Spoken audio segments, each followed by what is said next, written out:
देखो चैप्टर का नाम है breathing and exchange of gases. क्या है चैप्टर का नाम? Breathing and exchange of gases. अब सबसे पहले ना इस चैप्टर में ये बताया गया है कि जैसे हमने ग्लूकोज लिया, ठीक है, फैटी एसिड्स लिए, अमीनो एसिड्स लिए, ये सब नाम तुमने सुन लिए ना बायोमोलिक्यूल्स में।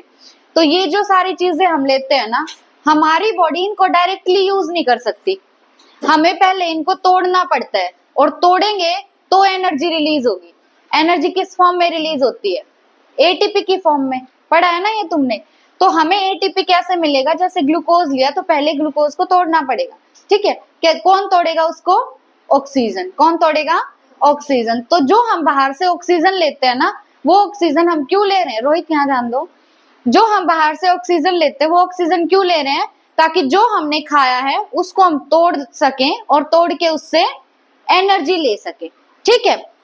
अब जैसे हमारे पास ग्लूकोज है, उसको मिली ऑक्सीजन, ठीक है, तो वो टूट गया, हमें एनर्जी मिल गई, लेकिन साथ में गैस निकलती है, उस गैस का नाम है कार्बन डाइऑक्साइड। क्या है गैस का नाम?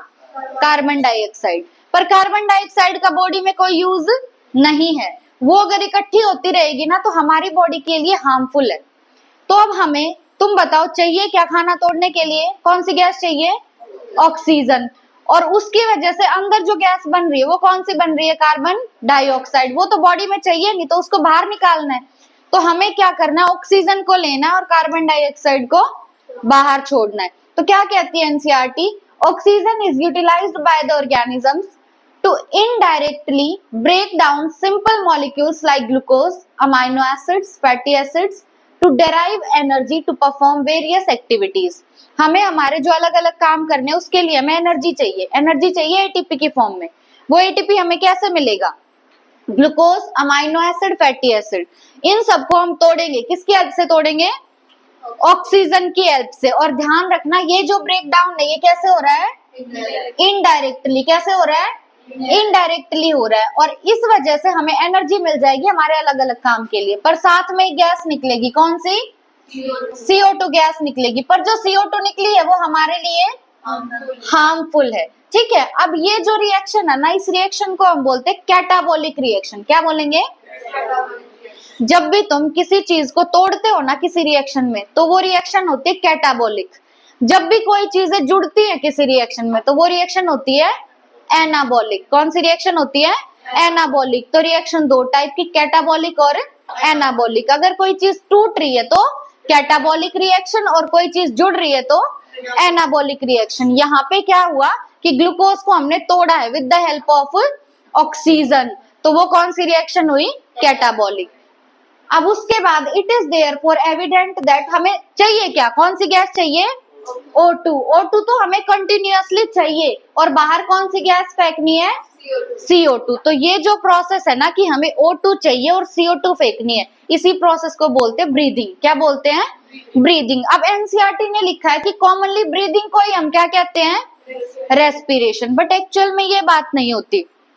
देखो हम ऑक्सीजन ले रहे हैं, CO2 फेंक रहे हैं, ये है ब्रीदिंग, ठीक है।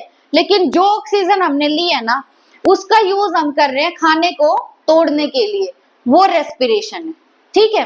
एनसीईआरटी ने तो लिख दिया कि ब्रीदिंग को कॉमनली क्या कहते हैं? रेस्पिरेशन। बट एक्चुअली दोनों अलग अलग है। O2 ले रहे हैं, CO2 छोड़ रहे हैं, तो ब्रीदिंग। पर उस ली हुई O2 का यूज कर रहे हैं अपने खाने को तोड़ने के लिए, वो है रेस्पिरेशन, ठीक है।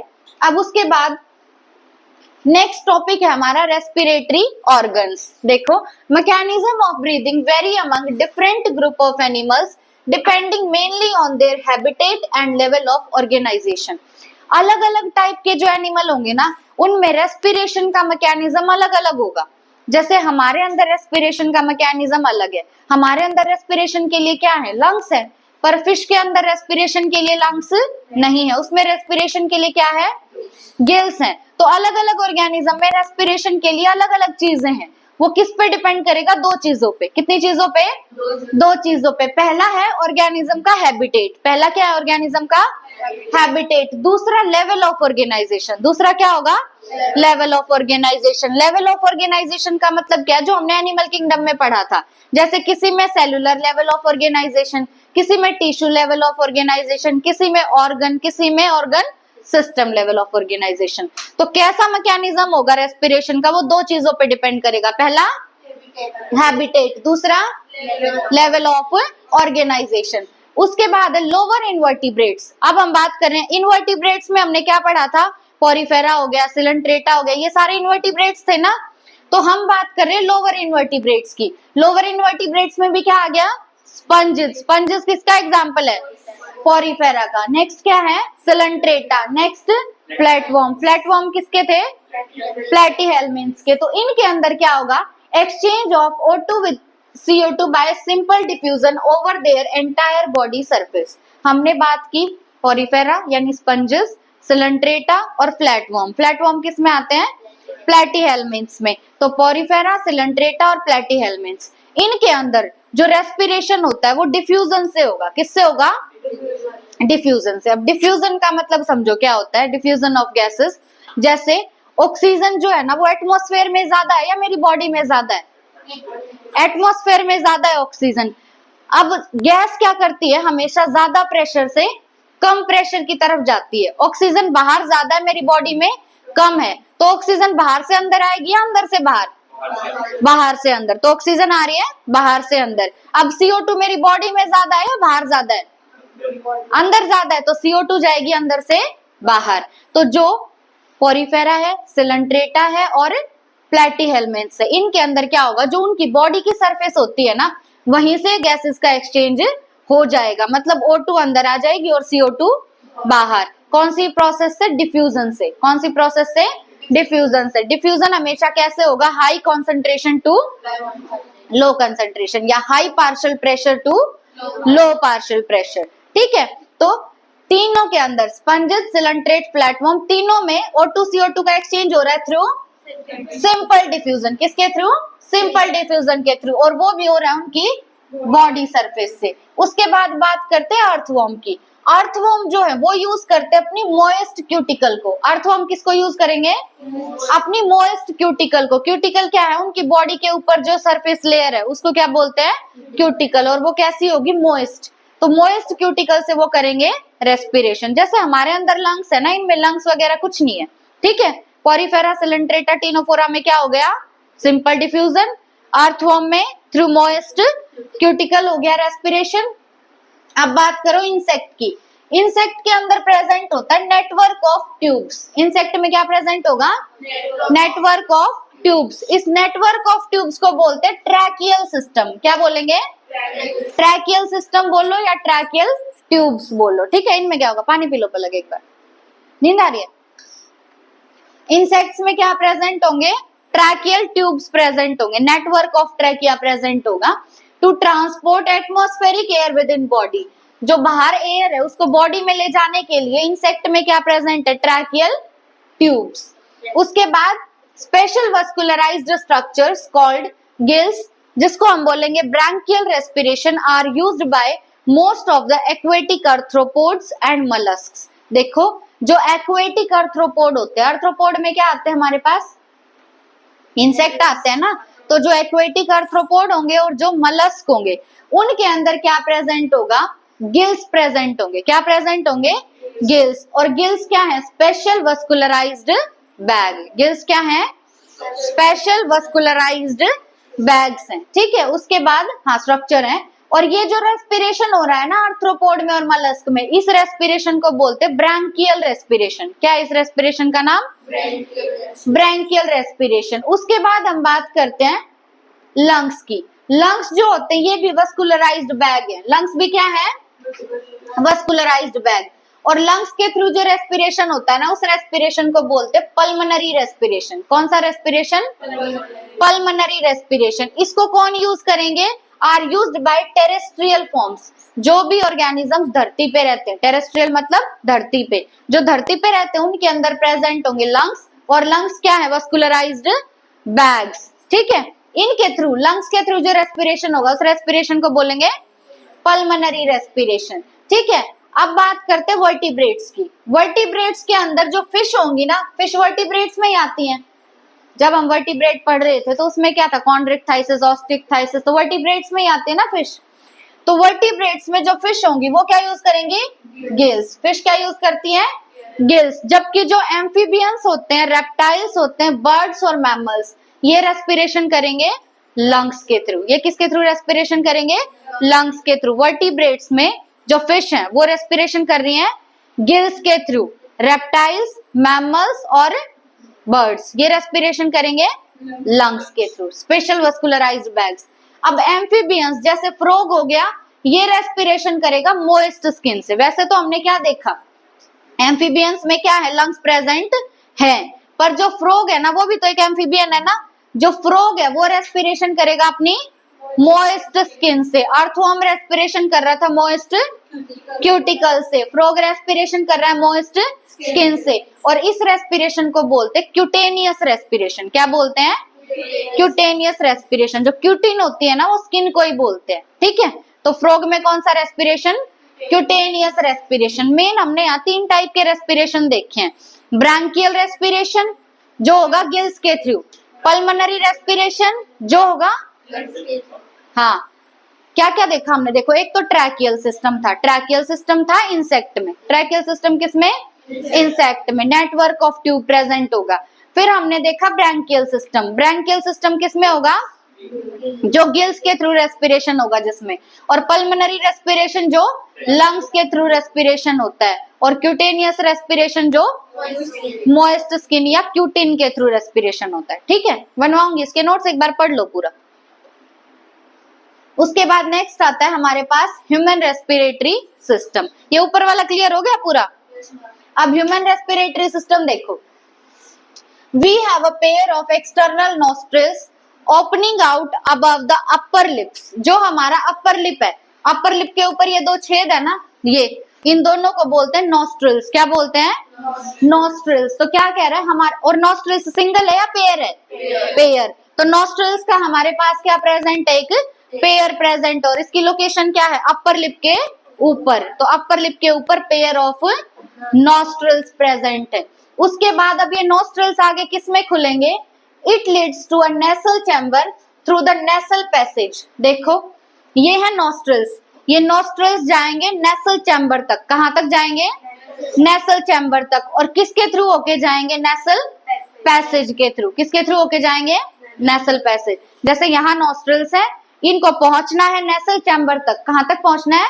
नेसल चैम्बर तक। तो बीच में जो रास्ता है उस रास्ते का नाम क्या है? Nasal passage. जो रास्ता होता है उसको पैसेज बोलते हैं ना, तो बीच के रास्ते का नाम क्या है? Nasal passage. उसके बाद the nasal chamber opens into pharynx. अब नेसल चैम्बर तक पहुंच गए थे, नेसल चैम्बर आगे खुलेगा फेरिंग्स में। नेसल चैम्बर किस में खुलेगा? फेरिंग्स में। तो 4 नाम देख लिए हमने। पहला नॉस्ट्रिल्स, सिंगल या पेयर? पेयर। नॉस्ट्रिल्स के बाद नेसल पैसेज, नेसल पैसेज के बाद नेसल चैम्बर, नेसल चैम्बर खुलेगा फेरिंग्स में। किस में खुलेगा? फेरिंग्स में। अब फेरिंग्स की डेफिनेशन दी है इन्होंने, अ portion of which is the common passage for food and air. बहुत इंपॉर्टेंट बात है, पूछता है कि एक ऐसी जगह बताओ जो कॉमन है फूड के लिए भी और एयर के लिए भी। तो ऐसी एक ही जगह है जो फूड और एयर के लिए कॉमन है, वो उसका नाम क्या है? फेरिंग्स। तो फेरिंग्स एक ऐसी अकेली जगह है जो कॉमन है फॉर फूड एंड एयर। यहाँ खाना भी आता है और एयर भी आती है। उसके बाद the pharynx open through the larynx region into the trachea. हम कैसे पहुंचे? नॉस्ट्रिल्स, नॉस्ट्रिल्स के बाद नेसल पैसेज, नेसल पैसेज के बाद नेसल चैम्बर, नेसल चैम्बर के बाद फेरिंग्स। अब फेरिंग्स जो है, फेरिंग्स आगे खुलता है ट्रैकिया में। फेरिंग्स किस में खुलेगा? ट्रैकिया में। और बीच में जिसके थ्रू खुलता है ना उसका नाम है लैरिंक्स। उसका नाम क्या है? लैरिंक्स। तो नॉस्ट्रिल्स, नेसल पैसेज, नेसल चैम्बर, देन फेरिंग्स। फेरिंग्स को आगे जाना है ट्रैकिया में, किसके थ्रू?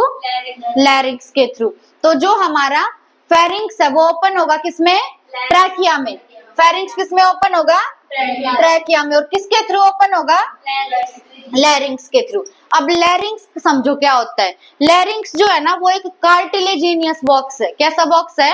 कार्टिलेजिनियस। जैसे एक कान है, यहाँ पे हड्डी नहीं है, यहाँ पे क्या है? कार्टिलेज है। क्या यहाँ पे? कार्टिलेज। तो लैरिंक्स जो है वो बोन का नहीं बना होता, वो कार्टिलेज का बना होता है। लैरिंक्स किसका बना होगा? कार्टिलेज का। इसीलिए हम लैरिंक्स को बोलते हैं कार्टिलेजिनस बॉक्स। क्या बोलते हैं? Cartilaginous box. Which helps in sound production and hence called the sound box. जो लैरिंग्स है ना वो साउंड प्रोडक्शन में हेल्प करता है, इसीलिए लैरिंग्स का नाम हमने दिया साउंड बॉक्स। अगर कोई पूछे साउंड बॉक्स क्या होता है, लैरिंग्स। क्या होता है साउंड बॉक्स, लैरिंग्स। उसके बाद during swallowing glottis can be covered by a thin elastic cartilaginous flap called epiglottis to prevent the entry of food into the larynx. अब देखो हमारे पास क्या होगा कि जब हम खाना खाते हैं, ठीक है, खाना खा रहे हैं तो जैसे ये हमारी फूड पाइप है, अब फूड पाइप के ऊपर क्या होगा, यहाँ पे ना ये जो ओपनिंग है, इस ओपनिंग को हम बोलते हैं ग्लोटिस। ओपनिंग को क्या बोलते हैं, ग्लोटिस। अब जो हमारी ट्रैकिया है, जब हम खाना खा रहे हैं, ट्रैकिया के अंदर हमें क्या पहुंचानी है, हवा पहुंचानी है ना, पर जब हम खाना खा रहे हैं तो खाना भी फंस सकता है ट्रैकिया में, फंस सकता है या नहीं, फंस सकता है ना। तो अब हमें ट्रैकिया के अंदर खाना नहीं फंसने देना, तो जो ट्रैकिया की ओपनिंग है ना, इस ओपनिंग को बोलते हैं ग्लोटिस। क्या बोलते हैं, ग्लोटिस। और ग्लोटिस पे एक ढक्कन लगा होता है, उस ढक्कन का नाम है एपिग्लोटिस। ढक्कन का नाम क्या है, एपिग्लोटिस। तो जब हम खाना खाते हैं ना, तो खाना खाते वक्त क्या होगा, ये ढक्कन यूं बंद हो जाएगा, ग्लोटिस के ऊपर क्या आ जाएगा, एपिग्लोटिस। तो अब इस ट्रैकिया में खाना नहीं जा सकता, इसीलिए कहते हैं कि खाना खाते वक्त हमें बोलना नहीं चाहिए, क्योंकि बोलेंगे तो एपिग्लोटिस खुल जाएगा, और खुलेगा तो फूड पाइप में खाना फंस जाएगा, खाना फंस जाएगा तो फिर मर जाएगा इंसान। समझ रहे हो।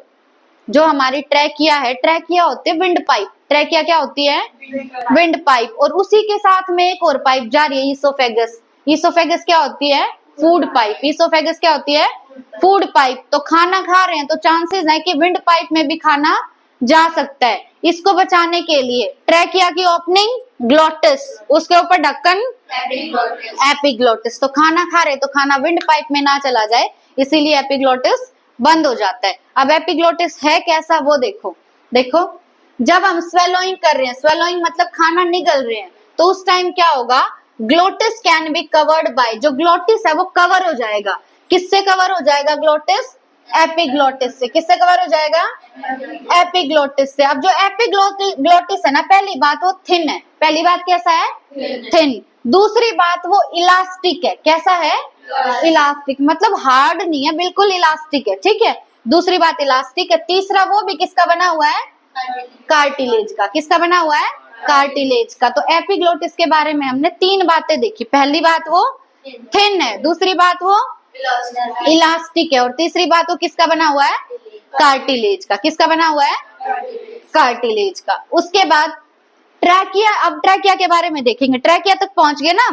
अब ट्रैकिया जो है वो स्ट्रेट ट्यूब है। ट्रैकिया कैसी ट्यूब है, straight tube, extending up to mid thoracic cavity which divides at the level of fifth thoracic vertebra into a right and left primary bronchi। अब ये समझने वाली बात है, जो हमारी वर्टिब्रल कॉलम है ना, रीढ़ की हड्डी, उसका हम लोकोमोशन वाले चैप्टर में पढ़ेंगे। उस वर्टिब्रल कॉलम को, रीढ़ की हड्डी को हमने कई सारे पार्ट्स में डिवाइड किया हुआ है। जैसे उसके कुछ पोर्शन को हम बोलेंगे थोरैसिक, कुछ को बोलेंगे लंबर, कुछ को बोलेंगे वर्टिब्रा। तो ऐसे अलग अलग पार्ट हमने डिवाइड किए हुए हैं, ठीक है, थोरैसिक लंबर ऐसे करके। तो वो हम लोकोमोशन वाले पार्ट में पढ़ेंगे। यहाँ बस तुम क्या ध्यान रखो, थोरैसिक हम किसको बोल रहे हैं, जो वर्टिब्रल कॉलम है हमारी रीढ़ की हड्डी, उसके एक पार्ट को बोल रहे हैं थोरैसिक, ठीक है। तो इसमें क्या बोला है कि जो पहली बात ट्रैकिया कैसी ट्यूब है, स्ट्रेट ट्यूब। अब ये नीचे जाती जाती जाएगी मिड थोरैसिक कैविटी तक। कहां तक जाएगी, नीचे मिड थोरैसिक कैविटी तक जाएगी। जैसे ये ट्रैकिया है, ट्रैकिया यहाँ तक आई है, कहां तक एक्सटेंड हुई है, मिड थोरैसिक कैविटी तक। कहां तक एक्सटेंड हुई है, मिड थोरैसिक कैविटी तक आई है ये नीचे। विच divides at the level of fifth thoracic vertebra. अब वर्टिब्रा मतलब जो वर्टिब्रल कॉलम का ही पार्ट है ना, उसी को क्या बोल रहे हैं, वर्टिब्रा।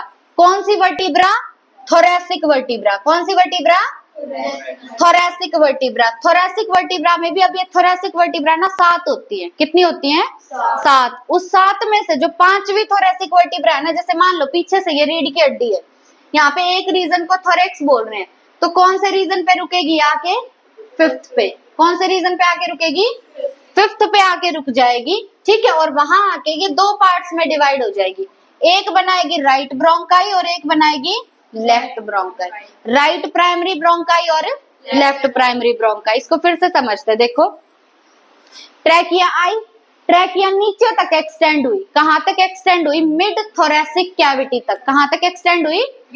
मिड थोरेसिक कैविटी तक। और जब ये पहुंच गई फिफ्थ थोरेसिक वर्टिब्रा पे, कहां पहुंच गई? वर्टिब्रा मतलब वर्टिब्रल कॉलम का ही पार्ट, ठीक है। और वर्टिब्रल कॉलम का भी कौन सा पार्ट? Thoracic part. कौन सा पार्ट? Thoracic part. और थोरेसिक पार्ट का भी कौन सा पोर्शन देख रहे? फिफ्थ। कौन सा पोर्शन? फिफ्थ।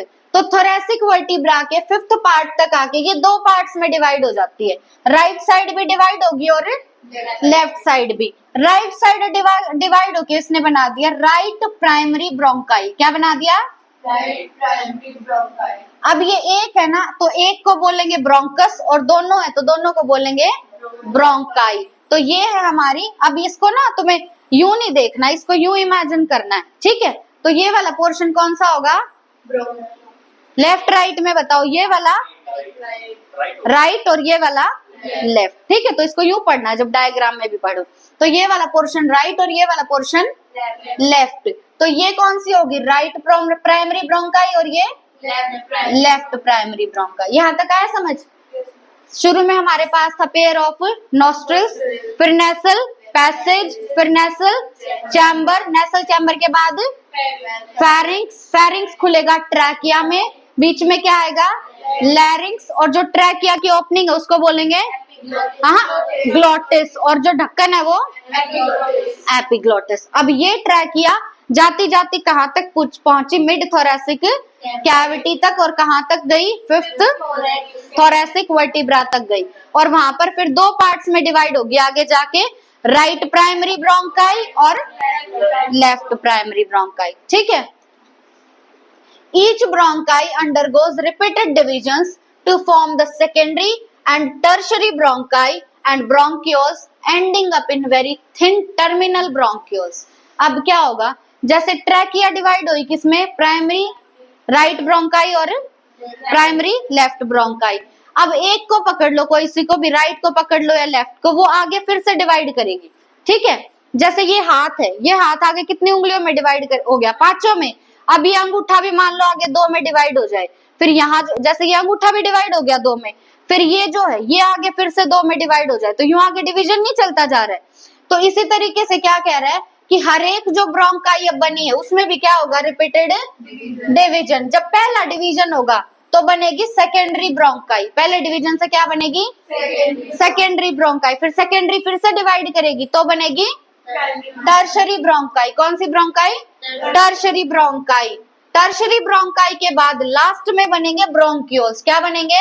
ब्रोंक्यूल्स। और ब्रोंक्यूल्स के बाद भी बिल्कुल लास्ट में क्या बनते? Terminal bronchioles. बिल्कुल लास्ट में क्या बनेंगे? Terminal bronchioles. टर्मिनल का मतलब क्या होता है? एंड। टर्मिनल का मतलब क्या होता है?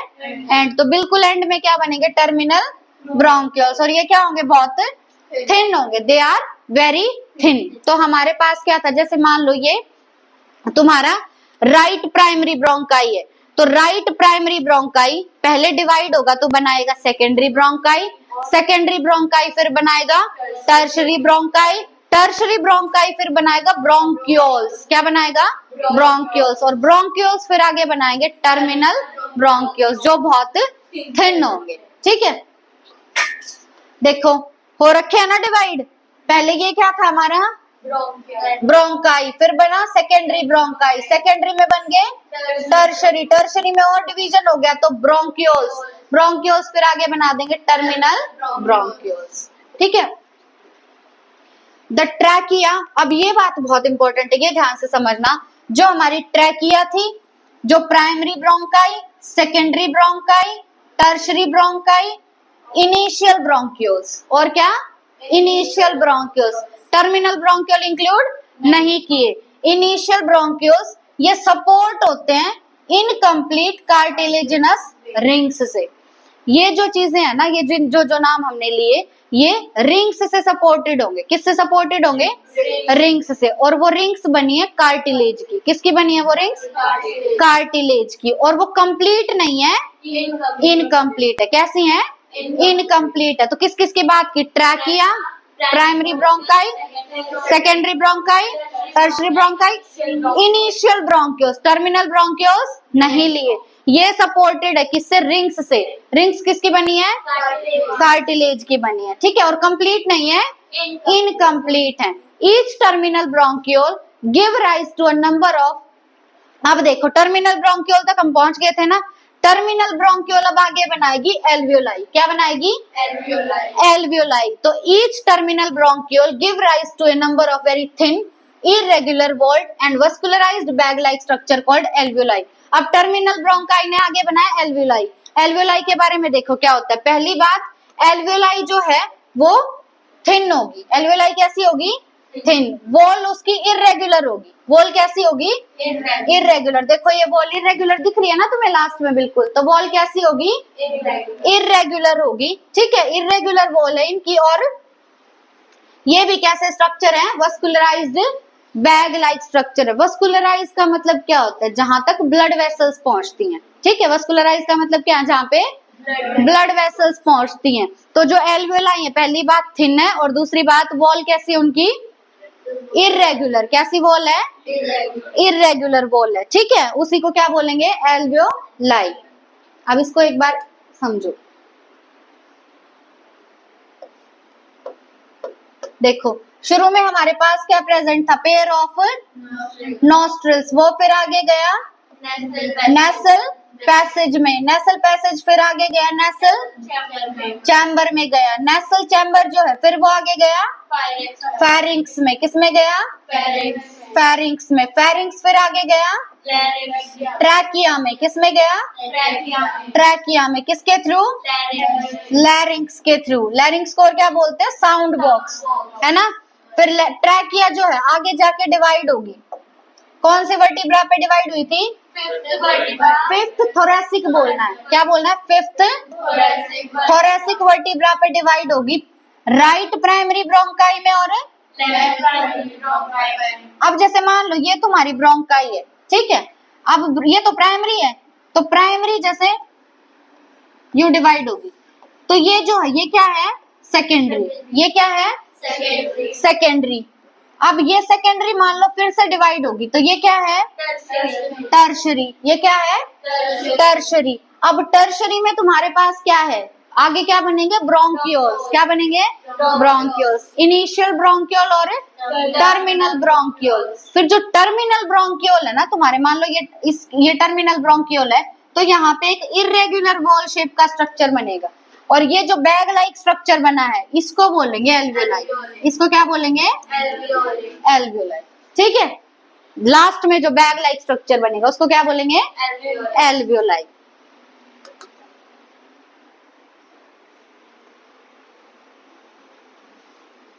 The branching network of bronchi, bronchioles and alveoli comprise the lungs। तो lungs तीन चीजों से मिलके बना है, ब्रोंकाई और ब्रोंक्यूल्स और एल्वियोलाई। तीन चीजों से मिलके लंग्स बना। ब्रोंकाई, ब्रोंक्यूल्स और एल्वियोलाई तीन चीजों से मिलके बना है। उसके बाद वी हैव टू लंग्स। कितने लंग है हमारे पास? दो लंग है। Which are covered by a double layered called pleura. जैसे जो हमारा हार्ट होता है ना, हार्ट को प्रोटेक्ट करने के लिए हार्ट के चारों तरफ एक लेयर होती है, उस लेयर का नाम होता है पेरिकार्डियम। क्या होता है लेयर का नाम? पेरिकार्डियम। अब जो हमारे लंग्स है उनको भी तो प्रोटेक्ट करना है ना हमें, तो लंग्स को प्रोटेक्ट करने के लिए लंग्स के चारों तरफ एक लेयर होगी, उस लेयर का नाम है प्लूरा। क्या है लेयर का नाम? प्लूरा। तो पहली बात हमारे पास दो लंग्स हैं और लंग्स को कवर कर रखा है एक लेयर ने, और वो लेयर डबल लेयर्ड है। कैसी लेयर्ड है? डबल लेयर्ड है। जाओ भावना एक बार, वो लेयर कैसी है? डबल लेयर है। अब डबल लेयर का मतलब क्या है? जैसे मान लो ये मैंने सूट पहन रखा है, ठीक है, इसके नीचे एक और सूट आ जाए तो कितनी लेयर होगी? दो लेयर होगी ना, डबल लेयर होगी। उनके बीच में स्पेस होगा ना, तो यही बोला गया है कि डबल लेयर्ड है प्लूरा, और बीच में जो स्पेस है वो स्पेस भरा हुआ है प्लूरल फ्लूइड से। किससे भरा हुआ है? प्लूरल फ्लूइड से। प्लूरा जो है उसकी दो लेयर है, बीच में एक फ्लूइड भरा हुआ है और उस फ्लूइड को बोलेंगे प्लूरल फ्लूइड। क्या बोलेंगे? Pleural fluid. It reduces friction on the lung surface. अब प्लूरल फ्लूइड का काम क्या है कि लंग की सरफेस के ऊपर ये फ्रिक्शन को कम करता है। किसको कम करेगा? फ्रिक्शन को। फ्रिक्शन तुम्हें पता होगा क्या होता है ना, जैसे मैं आगे चल रही हूँ तो धरती मेरे को पीछे की तरफ खींचने की कोशिश कर रही है, किसकी वजह से? फ्रिक्शन की वजह से, है ना। तो लंग की सरफेस के ऊपर फ्रिक्शन को कम करेगा कौन? Pleural fluid. उसके बाद the outer pleural membrane is in close contact with the thoracic lining, whereas the inner pleural membrane is in contact with the lung surface. देखो, बस इतना ही करेंगे आज। ये देख लो, जो हमारी प्लूरल मेम्ब्रेन है, प्लूरल मेम्ब्रेन डबल लेयर्ड है या सिंगल लेयर्ड? Double layered. तो प्लूरल मेम्ब्रेन का जो बाहर वाला पार्ट है ना, अब डबल लेयर्ड है तो एक होगी आउटर मेम्ब्रेन और एक होगी इनर मेम्ब्रेन। तो जो आउटर मेम्ब्रेन है ना वो कांटेक्ट में है थोरैसिक लाइनिंग के। किसके कांटेक्ट में है? थोरैसिक लाइनिंग के कांटेक्ट में। और जो इनर मेम्ब्रेन है वो होगी कांटेक्ट में लंग सरफेस के। वो किसके कांटेक्ट में होगी? लंग सरफेस के कांटेक्ट में होगी। ठीक है, बाकी कल करेंगे और इसको कल ही लिखवा दूंगी फिर। ठीक है।